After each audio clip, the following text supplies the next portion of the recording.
Here you go. Oh, thank you. How's it going today? Oh, not too bad. Is that the complete works of Luther you're reading? Volume 21? Sure is. Oh, very common reading for the average person. Nice.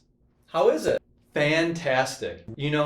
This guy is really into grace and faith. Yeah, he sure is. And you know what? In Sarah's sermon today, she's also going to be talking about how we need to put our faith to work and show it in our actions and in our lives based on the book of James. What? I am wildly offended. Why? Because Luther says that James is the epistle of straw. We are saved by the grace of Jesus and our faith in him, not by any good things that we do. Epistle of straw.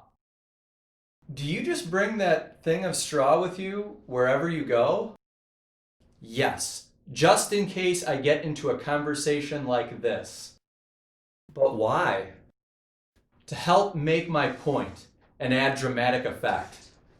You could argue that it's actually more distracting and has taken us off of topic, because now we have to talk about why you bring straw with you rather than what Luther actually said.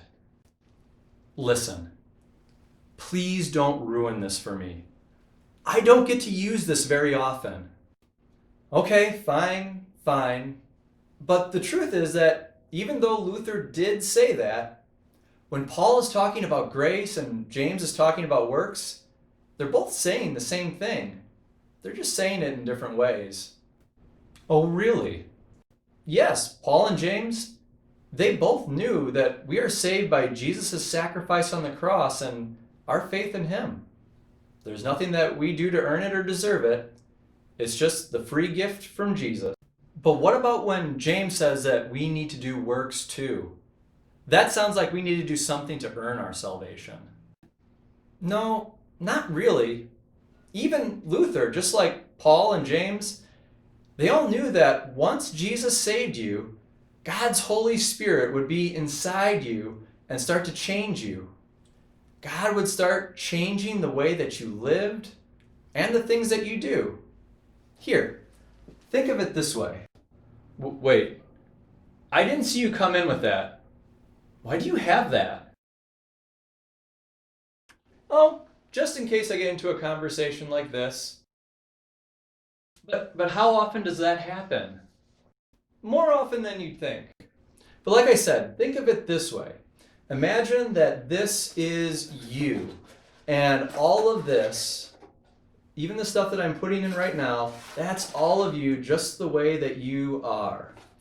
And imagine that this is the grace and salvation of Jesus.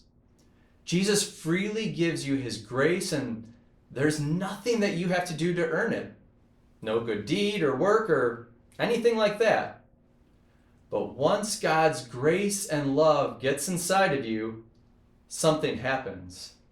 And you can see it happening in your life. Well, you can see it happening in your good works and in the things that you do.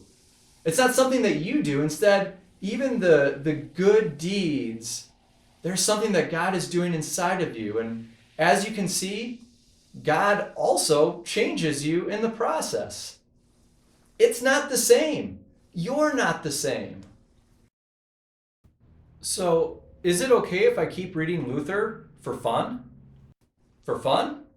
Yeah, because he was right to emphasize that it's all about God's grace and what God does for us. Just so long as you remember that God's grace also changes us and can be seen in our lives and even our good deeds. But if that's fun for you, maybe you could also read some Calvin and Wesley as well.